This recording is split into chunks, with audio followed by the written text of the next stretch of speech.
Howdy folks, and welcome to the Hillbilly Kitchen. Today we're going to be sharing Bret's life with you.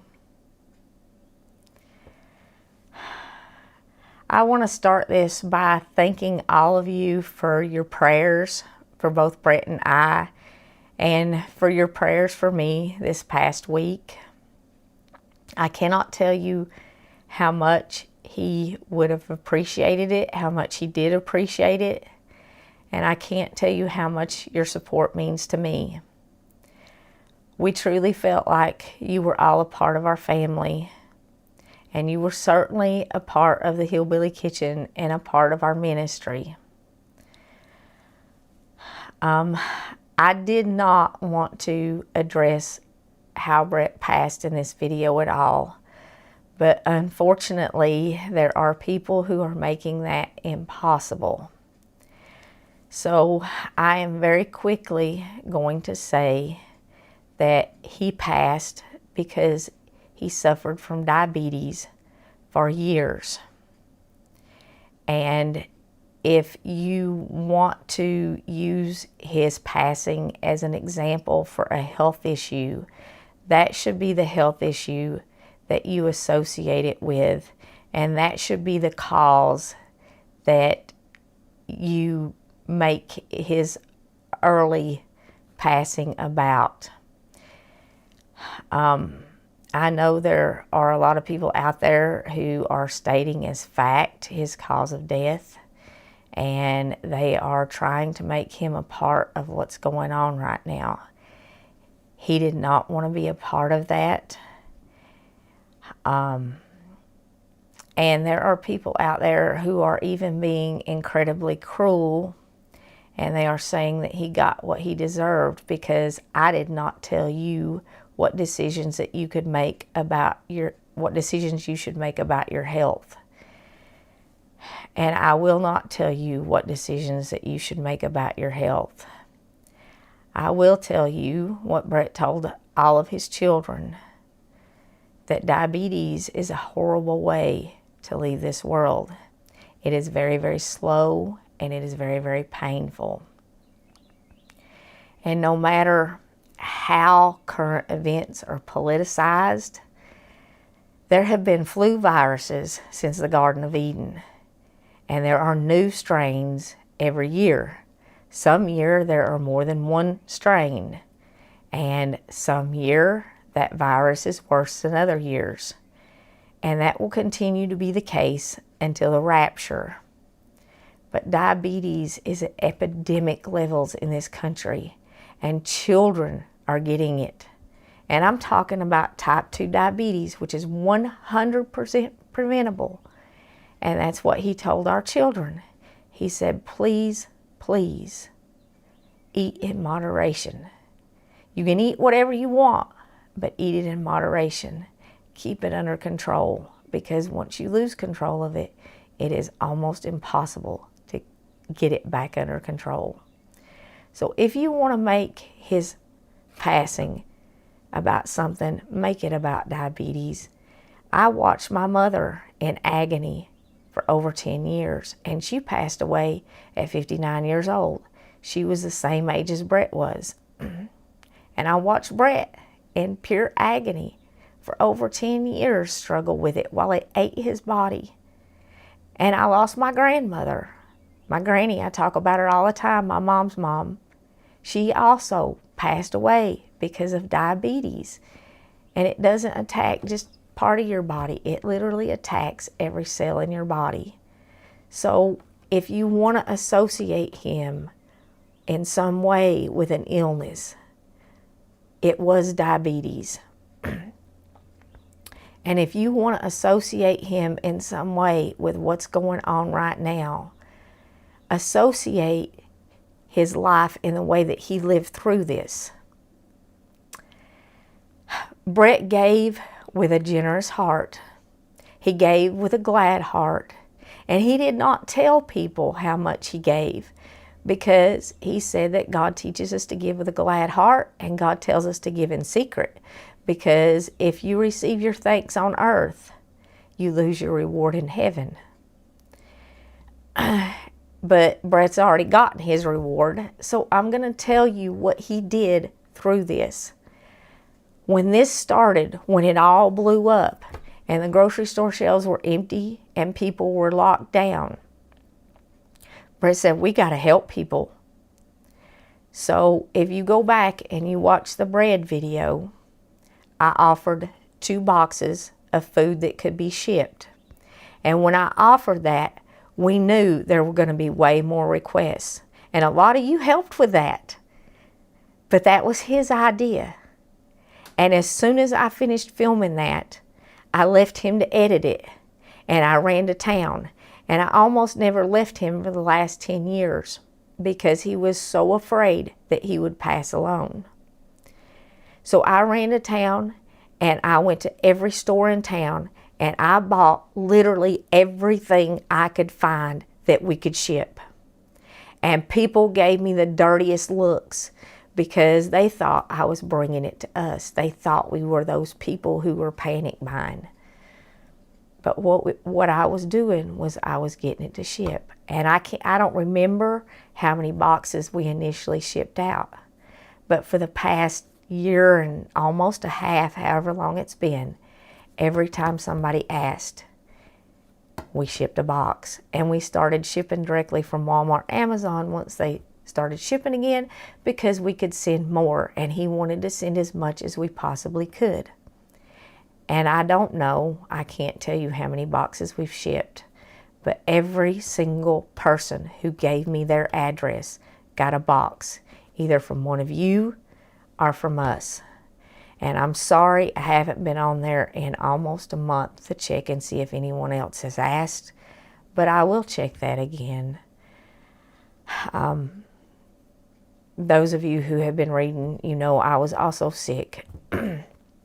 So I've kind of been dealing with all this and I'm still not feeling great.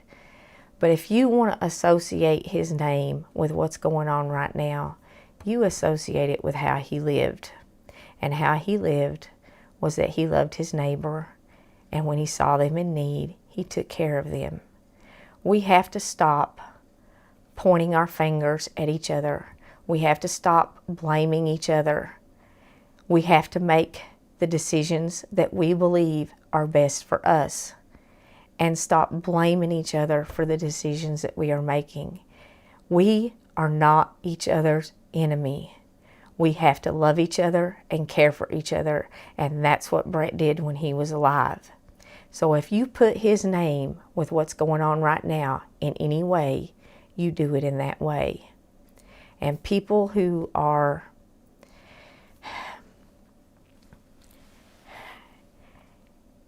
I am blessed because I am one of the very few people in this day and age who got to walk with my partner until death parted us.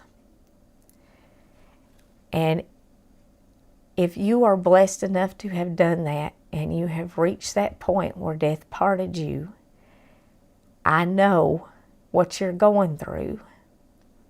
Because in the end, if you get to that point, one of you gets it your way and the other one of you gets left to go on alone. And when you are offering your condolences to someone who is in my position, and I am certainly not the only one who is standing in my position, I am not the first one to be left, and I'll not be the last one to be left. There are literally millions of us who are going on without half of us. When you offer your condolences, don't say what happened. Say I'm sorry for your loss. Because what happened does not matter. What matters is that half of you is gone.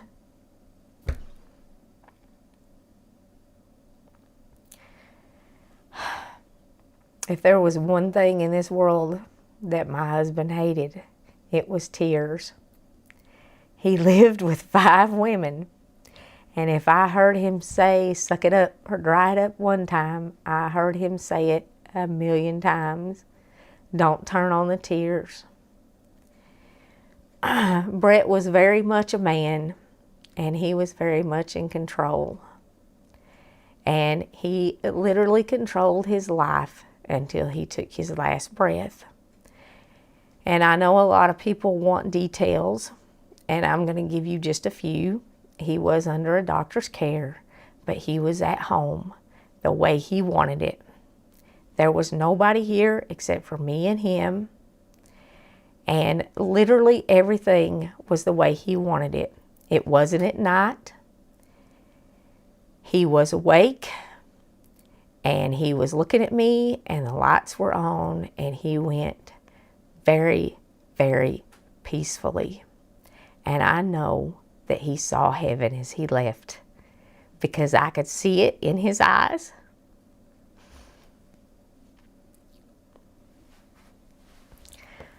And I know that he knew that he was passing, and he didn't tell me, because like I said, there's nothing in this world that he hated more than tears.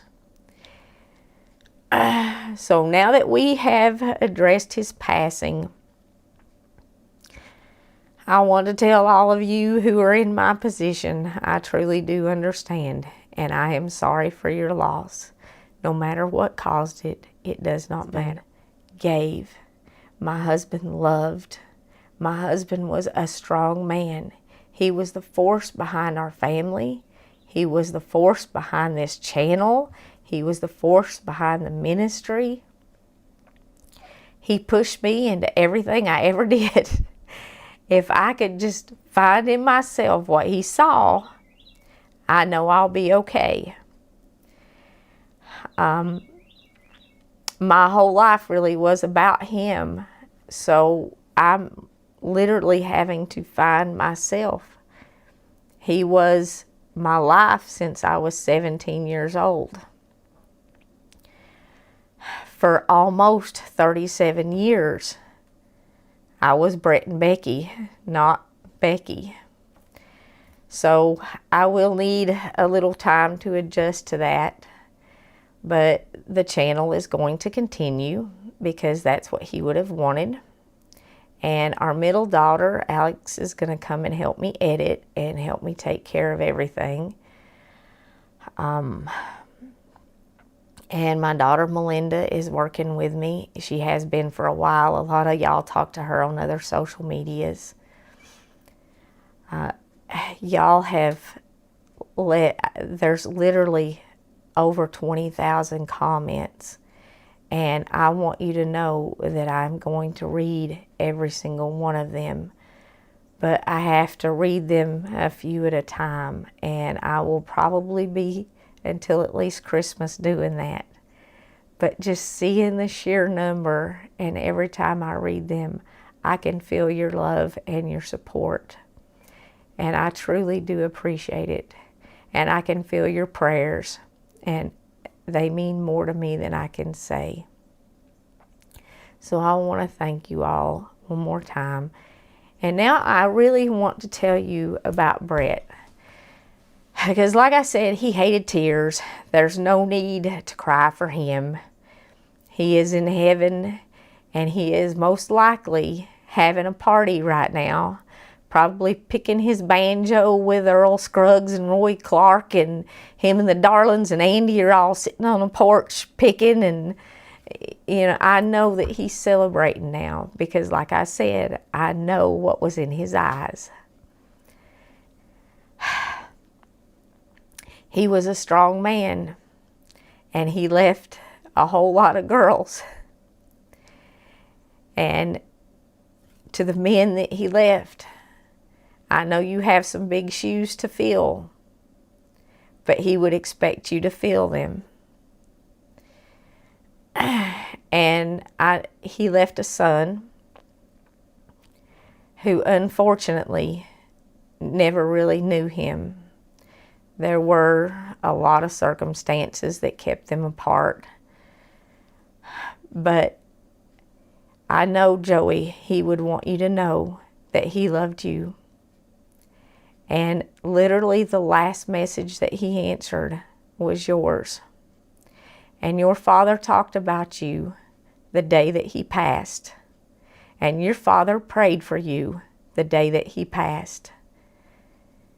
And he wanted more than anything your whole life to be a part of your life. And he did try. He loved you. And he would expect you too to fill his shoes. And when you're ready, I do have the very last thing that he was working on before he passed. And if you want it, it is yours.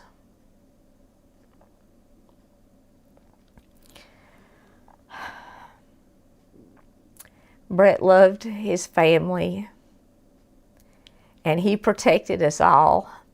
And I think we all are a little unsure of ourselves, and we all feel a little unsecure because he's not there. Even up until his last day, he was such a strong man. And he made the world safe for us. He made our world safe. So I think we're all struggling to find peace and security without him. But my oldest daughter, she said, everything fun I ever did, he planned it. And I told her that he left so many plans. He had so much stuff planned, so many things he wanted to do. I said, we're going to continue to get together, and we're going to continue to do those things, those fun things that he wanted to do. I said, we won't even have to try to use our own imaginations for the next 10 years because he had so much stuff planned to do with his family. He was all about family and planning stuff. And he loved the Lord. He truly sought understanding of God in the Bible.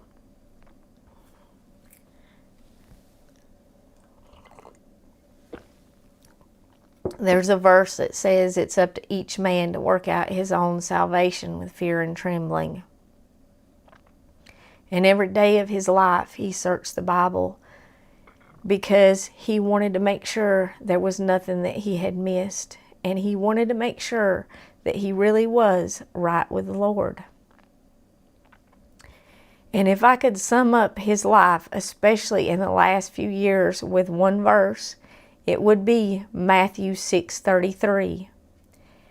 And it says, but seek ye first the kingdom of God and his righteousness, and all of these things shall be added unto you.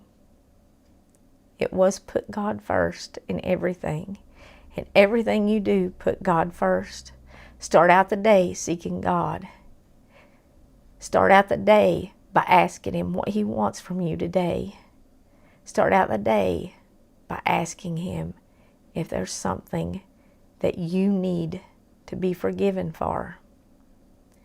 While Bret wasn't a perfect man, Bret apologized. If he made a mistake, he apologized. Even if he thought he was right, he apologized because he said it's better to apologize than it is to have grudges. The biggest obstacle he had to overcome in order to truly have the walk that he had with the Lord at the end of his life was his relationship with his father. And he didn't want his children to have that. He wanted them to know that he loved them, and he wanted them to know that he was sorry if he had hurt them. And he was the same way with me.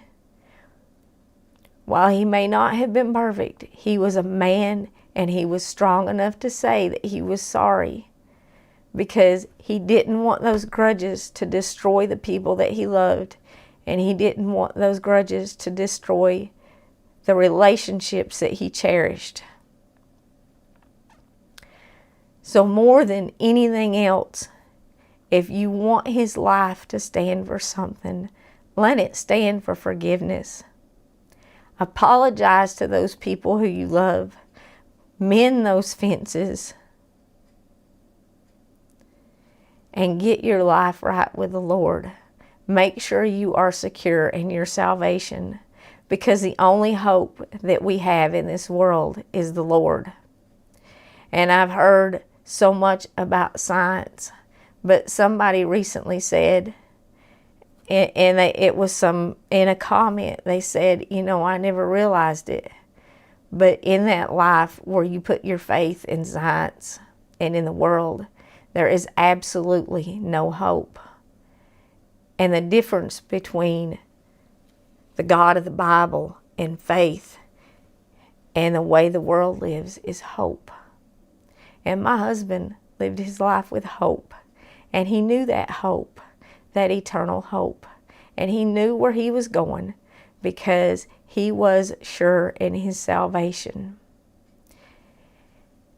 And if you want to make his life about anything, that's what I truly want you to make it about. I want you to make it about forgiveness. I want you to make it about salvation. I want you to make it about loving your family, loving your neighbor, loving God with all your heart. Because that's truly what he was about. He had fun. He loved his life. Even after he got sick and he wasn't able to do much, he still had fun. He would literally lay on the floor and play with his grandkids when he wasn't able to stand. And Lord, how he loved them babies. He was a pawpaw more than anything else. And when one of them said, "Pawpaw," it didn't matter what they wanted, they got it. If they wanted to paint his fingernails or if they wanted a $200 dollhouse for Christmas.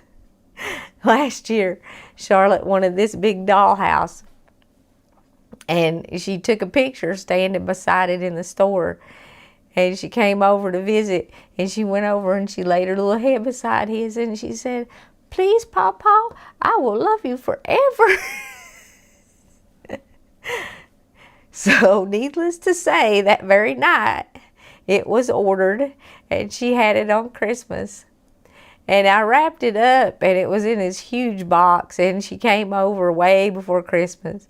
And as soon as she saw it, she says, "That is my dollhouse." And he said, "No, it's not. It's books for school." And she said, "I don't want books, Papa. I want my dollhouse." And he said, "Well, it's books, baby. I'm sorry." And she said, "No, it's not, Papa. I know. It's the right size." And until Christmas, for like a month, he aggravated her and he told her that it was books. And she opened it and she turned around and she grinned at him and she said, "I knew it was my dollhouse. I knew you got it." And that's the way he was with them. I mean, he just loved them. Right before he got so sick that they couldn't come over, Gabby was over here and she did the same thing. She went over by him and she laid her head back and she goes, "Paw." And she was just wanting to mess with his stuff and aggravate him and poke at him. But when they would say that, it didn't matter what they wanted. And when our children were growing up, he played with them. Most people don't know that when Melinda was only, oh my gosh, I think she was about 3 or 4 years old, he had an accident and he severed his right foot with a lawnmower. And he played with them even when he was in a hip cast with his right foot basically detached. And that took him years and years and years to recover from, and he never did really recover from it. We used to tell him, "You better never commit a crime," because his right foot was turned out at an angle like this, and his tracks in snow, dust, mud, anything, they were very unique because that right foot was always turned out. But even when it wasn't healed yet, he would still play with them. Even when he was in a hip cast, he played with them when they were little, and he played with them when they got older. Like Samantha said, every fun thing that was planned, he planned it. every trip, every activity, riding four-wheelers, taking motorcycle trips out west, going different places. It was all Bret. He was the force behind our family with the fun things and with the jobs. When the kids were teenagers, we had another ministry. It was a martial arts ministry called Team Trinity, and there were over 400 people who were saved at Team Trinity shows, and he was the force behind that. He organized it. He did the choreography. He laid it out. He did the lights and the sound in the back, and he trained people to help him because it was really a big production. But he was the force behind that. He was always the force behind what we did. And a big part of his life was making sure that we were all a part of a ministry that shared the gospel, because he was truly passionate about that. And he wanted to take care of people more than anything. He wanted people to know the Lord, and he wanted to take care of people, and he wanted to take care of his family. And in his last days, he was working like Joseph. And if you don't know what that means, you can read your Bible, because that's what he would have wanted.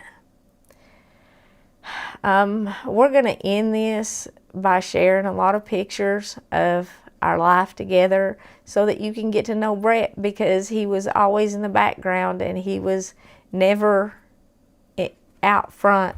And a lot of you have asked over the years. Some of you don't even know what he looks like. There's a few pictures and a few videos, and he's even in one video. It was the picnic video. I'm trying to think what it's called, but I'll put a link on that. And we also had another YouTube channel called Bret and Becky, and he's in a few more of those videos.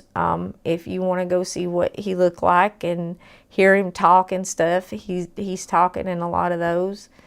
I am more fortunate than a lot of people, because I do have all the videos that he made over the years, and I literally have millions of pictures, probably millions of hours of video.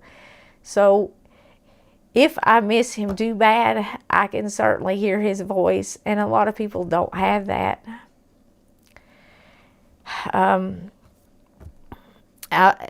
Like I said, stick around and look at the pictures, see who he was, learn who he was. I want to thank all of you again for all the comments. I promise I'm going to read every single one of them.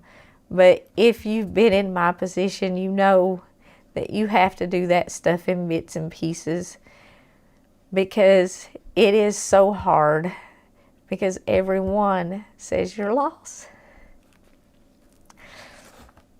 A lot of you sent flowers.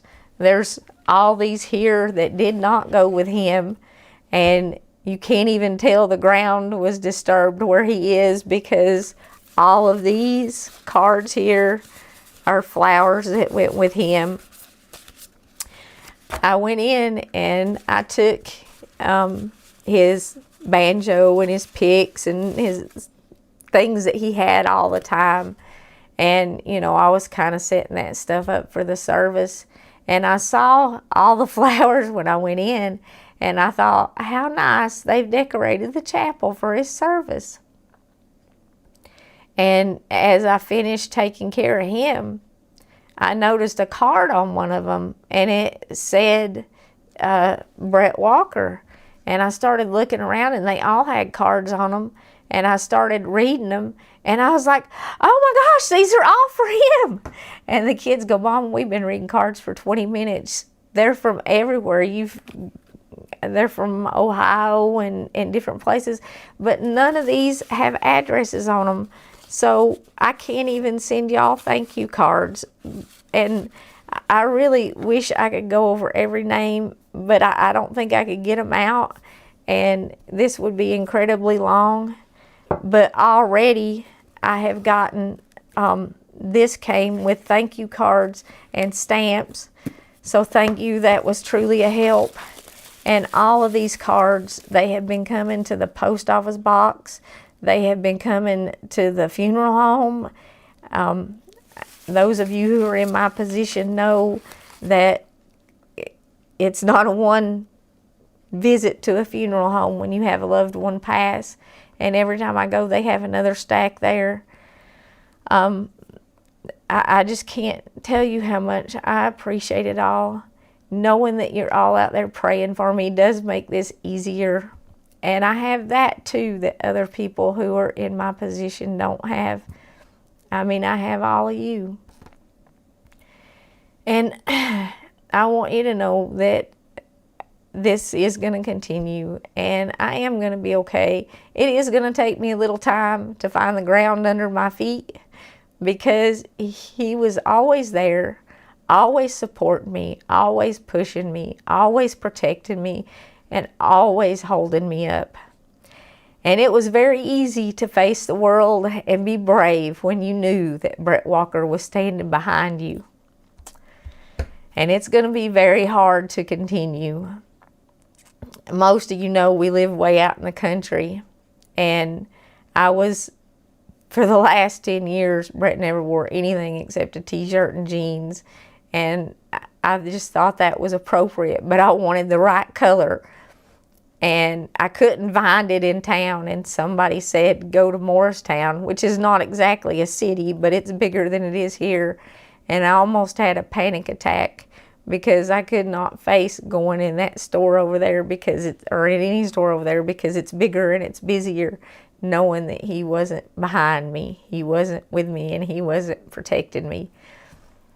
I told the kids I was this close to turning into the crazy cat woman who keeps her door locked all the time and screams at people through the door and never leaves the house, but I'm not going to do that either, because he left me with so much to do, and he left us with so many plans, and I'm going to carry on, and I'm going to do all that stuff that we had planned, and I'm going to keep doing this because this was what he wanted, and he built this for me.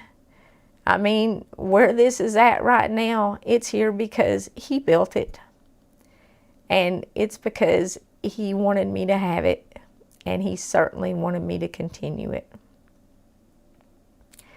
So stick around for the slideshow, and we will see you again very, very soon.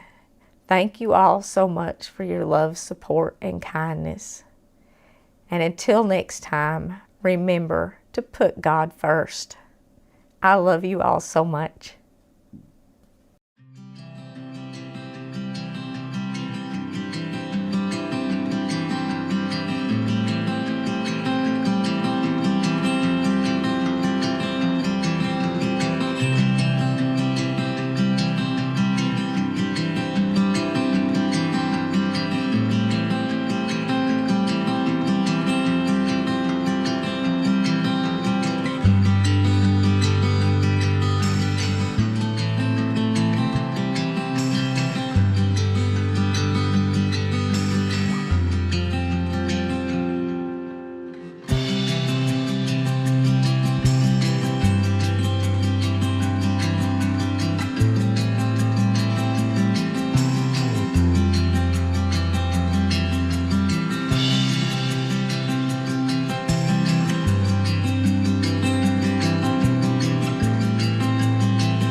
Bye.